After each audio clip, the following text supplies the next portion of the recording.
तुम एक बात को समझो कि तुम यहां पर इस दुनिया में किसी विचार को करने नहीं आए हो या किसी इच्छा को करने नहीं आए हो। तुम इच्छा करने के लिए पूरी तरह स्वतंत्र हो, तुम्हें किसी ने रोका नहीं। रामधारी सिंह दिनकर ने कहा था, बेड़िया बुद्धि को जो देता करता है अविचारी है। जो तुम्हारी बुद्धियों को बेड़ियां दे वो निश्चित तौर पर एक निर्दयी व्यक्ति है। वो समय की गति को रोक लेना चाहता है, जो कि संभव नहीं है। रोकने की तो बहुत कोशिश की, गैलीलियो को मिटाने की कोशिश की, ये दुनिया गोल नहीं है। आइंस्टाइन को बोलने की कोशिश की, न्यूटन को बोलने की कोशिश की, बट इन सब को हटाकर जो सच्चाई थी, जो प्रयास था, जो अनुभव था, जो हकीकत थी, वो आगे निकल गई। हकीकत बहुमत से बड़ी होती है। याद रखना दोस्तों, बहुमत की आवाज न्याय का घोतक नहीं है। 100 लोग एक साथ जिस बात को बोल रहे हो जरूरी नहीं कि वो सही है। तो तुम इस बात को ध्यान से समझ लो कि यहां पे तुम सिर्फ इच्छा करने के लिए नहीं आए, और ना ही सिर्फ इच्छा करने के बल पर तुम्हें प्राप्त होता है। इच्छा मात्र एक तरह का स्टिमुलेशन, वो एक तरह की संवेदना पैदा करती है तुमने, परंतु फिर उसका अगला कार्य, उसकी कार्य पूर्ति होना चाहिए। एक बहुत अच्छी लाइन मैंने पढ़ी थी, without urgency of desire losses, without urgency desire losses its value. बिना जल्दी किए इच्छा अपनी जो वैल्यू है, जो महत्व है, वो खो देती है। तुमने आज सोचा कि मुझे आज ये करना है, तुमने आज सोचा कि मुझे बिल गेट्स से भी आगे निकलना है, या फिर तुमने आज सोचा कि मुझे आज मैं एक बहुत अच्छी कलाकृति बनाना चाहता हूं, बट तुम उस पर तुरंत काम करना शुरू ना करो, सोचते रहो। फिर क्या होगा कि आदमी कभी भी अकेला नहीं रहता, उसके साथ रहते हैं उसके हालात, उसके साथ रहते हैं उसकी समस्याएं। माँ बाप उसका साथ छोड़ दें, तुम्हारे अपने भाई बहन तुम्हारा साथ छोड़ दें, बट तुम्हारी ये हालात, तुम्हारी ये समस्याएं, तुम्हारी ये दिक्कतें कभी तुम्हारा साथ नहीं छोड़ती। तो ये सब जो तुम्हारे चारों तरफ हैं, या एक यूं कह लो कि ये सब तुम्हारे रिश्तेदार तुम्हें उस बात को भूलने के लिए मजबूर कर देते। और क्यों ना करें, तुमने जो उस कार्य की शुरुआत नहीं की, तुमने जो उसका आरंभ नहीं किया। यदि तुम किसी कार्य को आरंभ कर देते हो पूरे विश्वास के साथ, तो तुम उसका अंत करते हो, ये मेरा विश्वास है।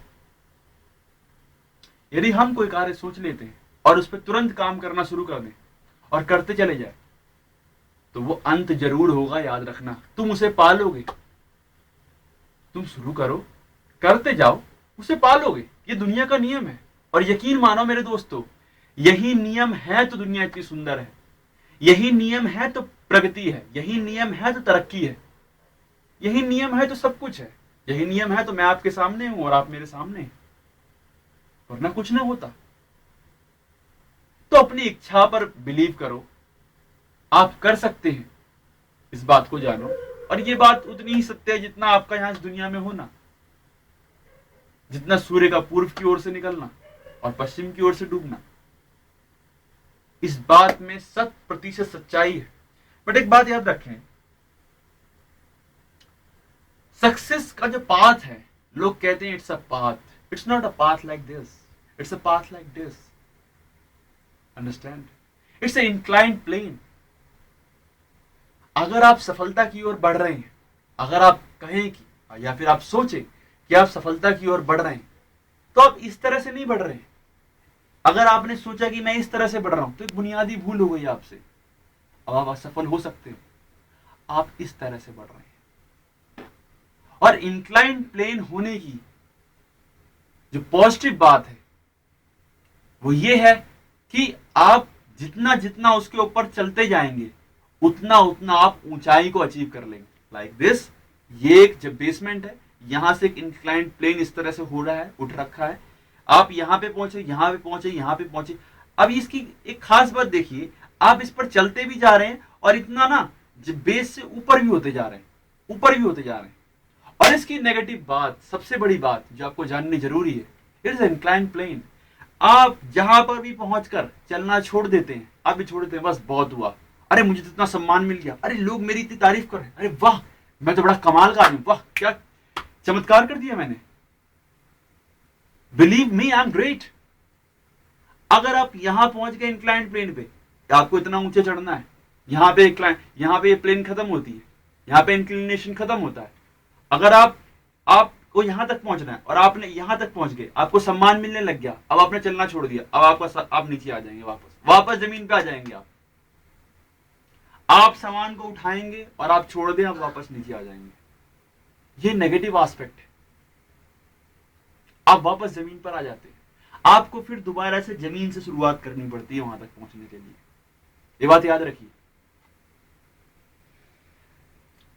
Path of success is an inclined plane. Always remember that. And one thing more, Vivekananda said very good point, and that is there are two teachers. दो तरह के शिक्षक हैं, पेन एंड प्लेजर। हमारा दर्द जो पेन है, और प्लेजर जो हमें खुशियां मिलती। आज तो मैंने एक नया एसी लगवाया, आज तो मैंने शॉवर लगवाया, मैंने तो कंप्यूटर खरीदा। तो ये जो खुशियां मिलती और ये दर्द है, ये दोनों हमारे टीचर हैं, ये हमें सिखाते हैं। और मैंने क्यों पेन और प्लेजर कहा? Because pain is always number 1 and pleasure is always number 2। And our history is a witness in front of अस।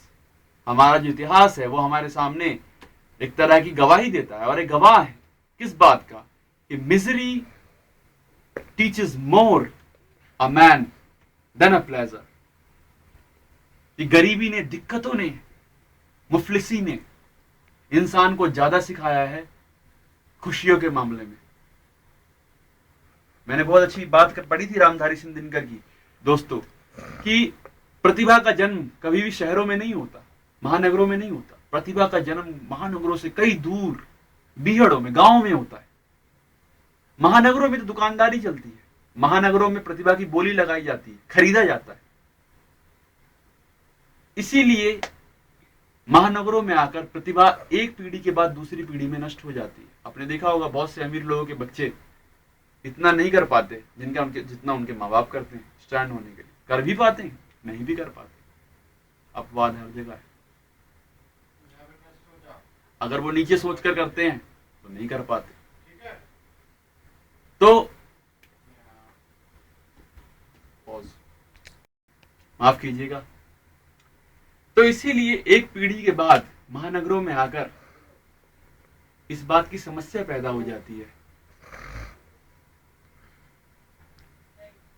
परंतु आप हमेशा याद रखिए, यदि आप दिक्कतों के साथ हैं, यदि आप परेशानियों के साथ हैं, तो आप हमेशा एक ग्रेट टीचर के साथ हैं। यदि आप पेन के साथ हैं, यदि आपका पेन ने फेवर किया है, तो आप हमेशा और हमेशा you are with a good teacher, not good teacher, great teacher. आप एक बहुत महान शिक्षक के साथ हैं। पर एक ही शर्त है कि आप हिम्मत ना हारें। यदि आप हिम्मत हार गए मिजरी में, परेशानियों में, दिक्कतों में, तो आप सारा दाव हार जाएंगे, सारा खेल हार जाएंगे। हिम्मत का ही तो खेल है यहां। सारी सफलता आपकी हिम्मत पर डिपेंड करती है। तो किसी भी तरह के दर्द में प्लेजर का अनुभव कीजिए। तो ये सब हमारे ग्रेट टीचर हैं, हमें इनसे सीखना चाहिए। और ये सब हैं तो ही दुनिया इतनी सुंदर है, तो ही दुनिया इतनी खूबसूरत दिखाई देती है, तो ही हम इससे सुख ले सकते हैं। तो आप ये सोचें। और आपको एक और बात बताकर मैं बात खत्म करूं अपनी बात, कि तगड़ा वो आदमी नहीं है जो महलों में रहता है, रोल्स रॉयस में घूमता है या अच्छी कारों में घूमता है, सोनाटा, BMW, मर्सिडीज बेंज। अच्छी कारों में घूमता, रोलेक्स की घड़ियां पहनता, नहीं। तगड़ा आदमी वो नहीं, तगड़ा आदमी तो वो है जो झोपड़ी में रहता है, दिक्कतों में रहता है, समस्याओं से घिरा रहता है। जो बस में जाता है तो उसके पास 5 रुपए नहीं है कि वो बस का एक जगह से दूसरे स्टैंड का किराया ले। ये 10 रुपए की टिकट को 5 रुपए की बनाकर चढ़ रहा होता है। 15 रुपए की टिकट पे कैसे सोचता है कि अगर मैं 15 रुपए दे दूंगा तो मेरे पास खाने के पैसे नहीं रहेंगे। जब बस से उतरता है तो भूख में है, खाने के पैसे नहीं है, सोचता है अगर मैं खा लूंगा तो मैं उतनी जगह पे पहुंच नहीं पाऊंगा। और तब भी उन सब दिक्कतों से फाइट करता हुआ मंजिल पे पहुंचता है और पा लेता है उसे। बड़ा आदमी वो है। यदि आप दिक्कतों से घिरे हुए हैं, समस्या से घिरे हुए हैं, तो आप निश्चित तौर पर अगर इस पे जीत हासिल कर लेते हैं तो आप एक महान इंसान हैं। लास्ट बात, जो होता है वह होने दो, यह पौरुषहीन कथन है। जो होता है वह होने दो, यह पौरुषहीन कथन है। जो हम चाहेंगे वही होगा, इन्हीं शब्दों में जीवन है। तो माय डियर फ्रेंड्स, इसी के साथ गुड बाय, और हमेशा आगे बढ़ते रहिए। And going ahead is the solution of life. Thank you.